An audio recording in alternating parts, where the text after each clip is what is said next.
People-first organizations will win in the future of work. Your only real asset is your people. We all want purpose-driven work. HR-led organization is the I'm future. sorry, but leaders don't lead empty desks and empty shop floors. Welcome to the People Strategy Leaders Show. I'm your host, Sri Chellappa, founder and president of Engagedly, and a serial entrepreneur in technology, films, and music. This is where we talk to people leaders, business strategists, and organizational savants about leading in the time of change. What is working, what is not working, and more importantly, what we should be thinking about. Stick around to the end of the show. We will reveal how you can be our next guest. And now, let's engage. Hello, this is Sri Chellappa with People Strategy Leaders Podcast, and I am joined today with a legend, Bev Kaye. Dr. Beverly Kaye contributions for the last 4 decades have not only positively influenced clients and industry colleagues, but have facilitated respect for the learning and performance industry overall. She's the author or co-author of 5 books on engagement and development, which include the Wall Street Journal bestseller Love 'Em or Lose 'Em, now out in its 6th edition. Beverly's book also include Love It, Don't Leave It, as well as Hello Stay Interviews, Goodbye Talent Loss, all co-authored with Sharon Jordan Evans. Her best-selling book on alternative career paths, Up is Not the Only Way, Rethinking Career Mobility, co-authored by Lindy Williams and Lynn Cowart in 2017, builds on decades of research and work in this field. Well, welcome to the show, Bev. It's been an honor to have you. Great. Thank you. Nice to be here and still be here with you and here with me in my own office. Yeah, you've been talking about the subjects that people are suddenly talking about as if it's new areas, like talent mobility, career paths, like your Love 'Em or Leave 'Em is about employee engagement. Do you find yourself like repeating the same thing over and over again for the last 40 years? In a way, yes. And in a way, it's wrapped in a new wrapping in a way. So I wrote Up is Not the Only Way for the first time, because I've written it several times, in 1982. And it was based on my doctoral work at UCLA. And it was an OD approach, a systems approach to career development.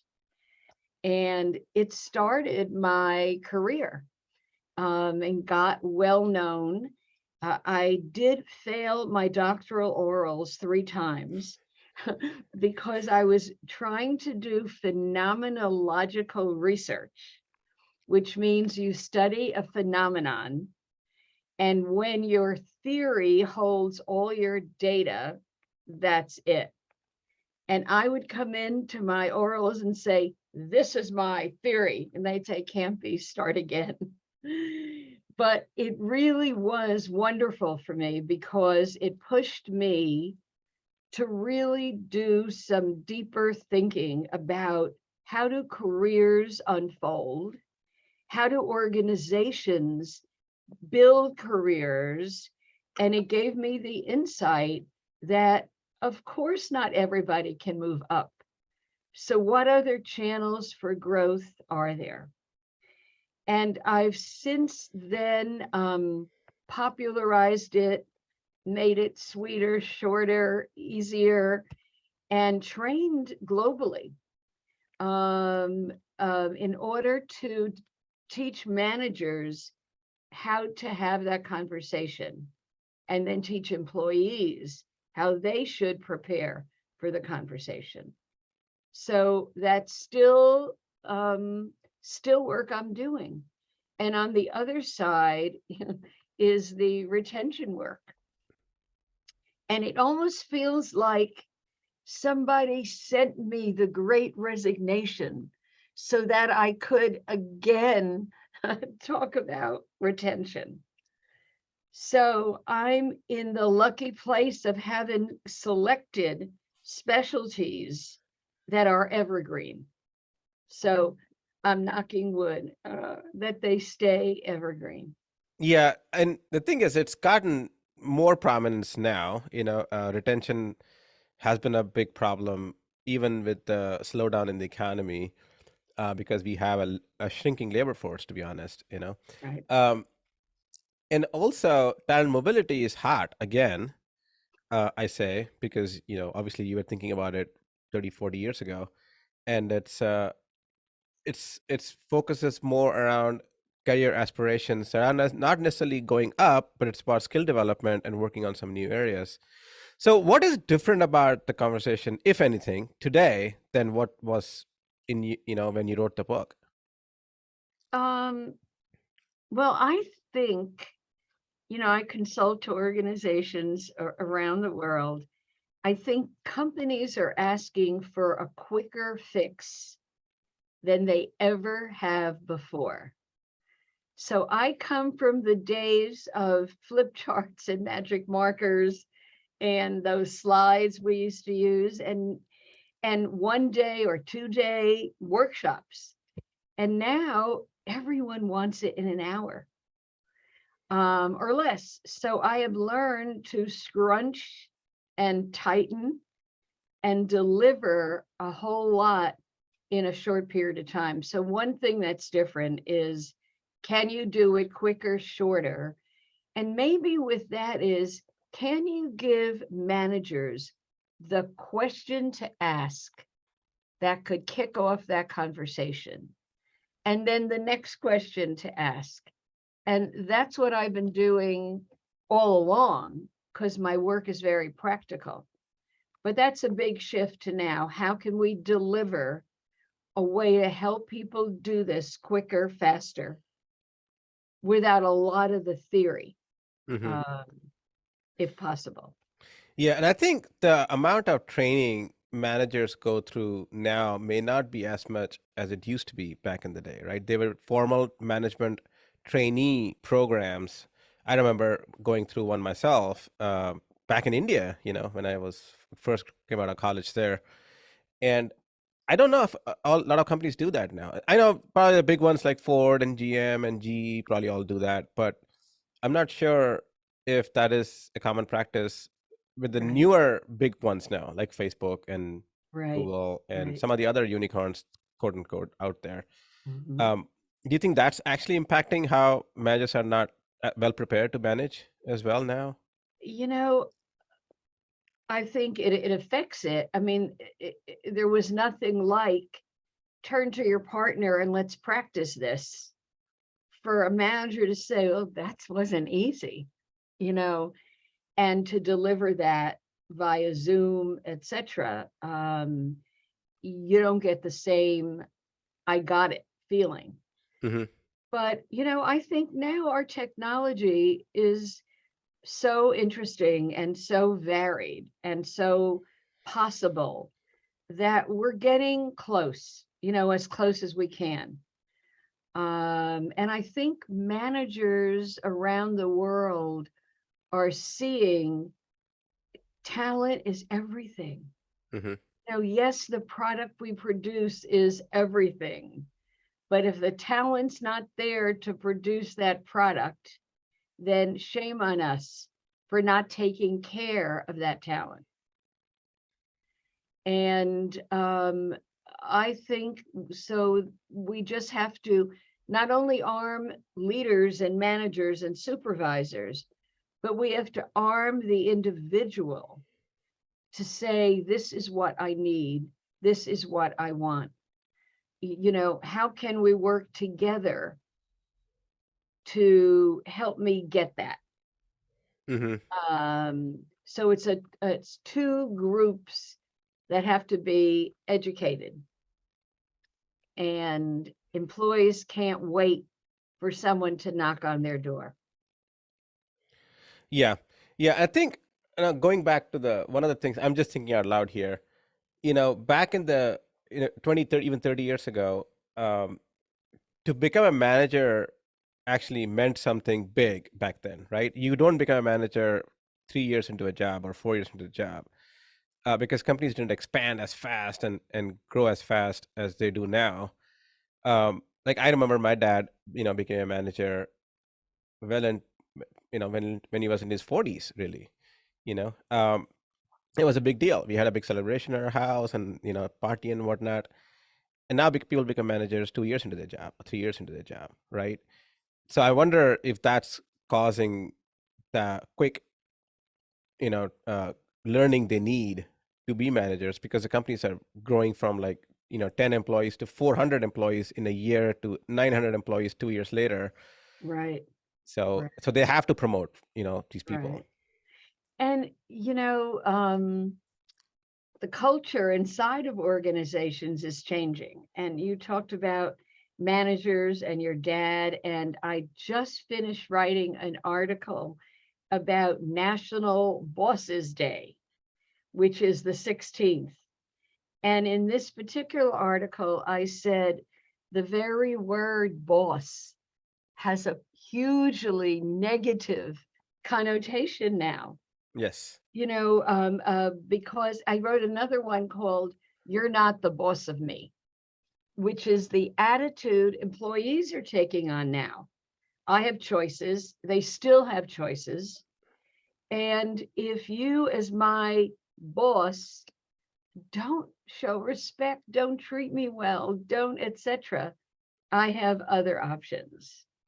So I think the role of the manager, the boss, has changed to being less I tell you do and more what can we do Hmm. that works for both of us. So that's changing. And the COVID has helped that change along because employees are remote, and that has its whole set of issues, and employees are asking for more. You think employees are asking for more now than the employees 10 years ago or 20 years ago? Yeah, Or is I there? do. I do. I think, and this is out there in the literature, that COVID showed many employees around the world that there were other ways they could do their work, and that there were other choices for them. Hmm. So I think that changes the dynamic. Absolutely, over the 40 years I've been doing this. It's not so much aye, sir, Hmm. as it once was.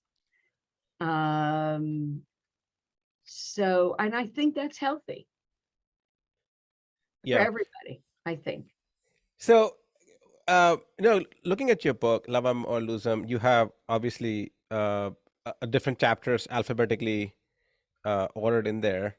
So there's 26 of them total, right? Right, right, Of them, it's very nice because you can just pick any alphabet and right, say, I want to focus on that. right. But if you were to pick like two or three or four things for a first time manager, I just got promoted 2 weeks ago. What are some of the key things that first time manager should do to make sure they have the right relationship with their employee and Yeah. building the right retention strategies? Well, I might say just read the A chapter. A is for ask. And it's ask your people what you can do to keep them, what they want more of. Ask them how they're doing.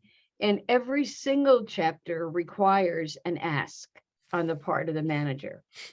Yeah. So I'd say the A chapter, it was that research that led my co-author and I to the idea of stay interviews. And because when do managers say, what can I do to keep you? It's at the exit interview. Right. And they need to ask that question in a variety of ways, often and early. And my only regret is that we never trademarked the word stay interview, because everybody else wrote their books ahead of ours. But the idea of, do you know why they stay? Do you know why they come in, wherever in is, every day? I'll bet you don't. And I'll bet you think you do. So the A chapter, the other one I'd say, and makes sense for me is the C chapter for career. Because I know, and I think the world knows, thanks to all the big studies that have been done, that one of the top reasons people go is I can't get my career needs and wants met here. And I think that career is the reason I join, and career is the reason I say, sayonara, I'm out of here. And you know what is about career? It's people saying, I don't see the opportunities in front of me. I do not see them. And I talk in one of the books about being opportunity minded or opportunity blinded. And I think most employees walk around saying, oh, woe is me, there's nothing else here for me, instead of removing the blinders and saying, well, wait a minute, I can grow, for instance, right where I am. Mm-hmm. I was just on the phone with colleagues brainstorming a new product on enrichment, Mm-hmm. that growing right where you are. And maybe it's something you and I talk about later, but I think we've ignored job enrichment. And that's been around forever. So I'm bringing that back to life. Yeah, job enrichment is such a interesting thing, right? Because Right. if you are, let's say, uh, a VP of product or a VP of engineering or whatever the role is, I mean, your promotion is not to become an SVP. That's just a title change, really. Right. Your job is really gets bigger as the organization goes bigger, and you have more things to do or better ways of doing those things, Right. using better technologies, better processes, more intersections between other groups and external to the organization as well. So I'm assuming that's what you're talking about when you talk about job enrichment. Absolutely. Absolutely. Because And in this module, one of 6 that we're working on right now, I'm getting more and more excited about how do we help employees grow right where they are, but grow where they are with an eye to how will this help me in the future and help me be better at what I'm doing. Right. Then there's a double payoff for that. So no, you're making me think more about that new product that's not even done yet. But Yeah. right. Well, I think it makes sense, right? Because when I'm a president of Engagely, when it was 10 people, barely any revenue, and I'm still a president of Engagely when it's 130 people, we got doing well on our way to, nice revenue. My job title has not changed. I've not technically gotten a promotion, but my job is a lot more richer. It's a lot more involved. It includes doing these things like these podcasts, for example, right? And I Mhm. think that's what I think employees and people need to realize is you're growing even even if your title doesn't necessarily change. Right, right, right. The title thing, give yourself your own title. I mean, a lot of organizations are doing that, Right, right, you know. right. And I get it, because it's like, you're at a party and you say, I'm the COO, and you puff up. But there's other ways of puffing up than using your title. Yes, yes, yes, makes sense. So that comes back to the talent mobility part, which is sometimes, so the up is not the only way. Is essentially is saying that in a way. So can you Yes. talk a little bit more about what the bigger picture that's in that book? The bigger picture in Up is Not the Only Way really is what the title says. It's interesting. I work with a publisher for years who believes the title should say it all, Right. not even the subtitle. So they make us work really hard on the title. With that book, I had the title, years ago, But the question is, okay, so up is not the only way. What else is? And in that book, I don't think I use the word because I use it in training. I use the word, I call it career leverage. And for all your listeners, if you write the word LEVERR in front of you before you sit down with an employee, it stands for lateral, enrichment, vertical, exploratory, that's the second E, realignment, which is moving back down, which is saying, I didn't like being a manager. I love my technical work and I miss it.